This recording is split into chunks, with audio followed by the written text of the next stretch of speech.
No näed siis. Tuli väga hästi välja.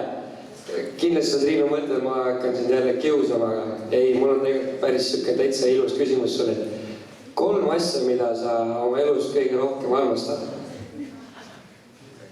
Lava, laulmist ja perekonna. Saunalava?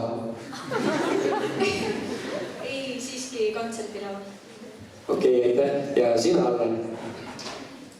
Mina armastan kõige rohkem oma tüdruksõpra.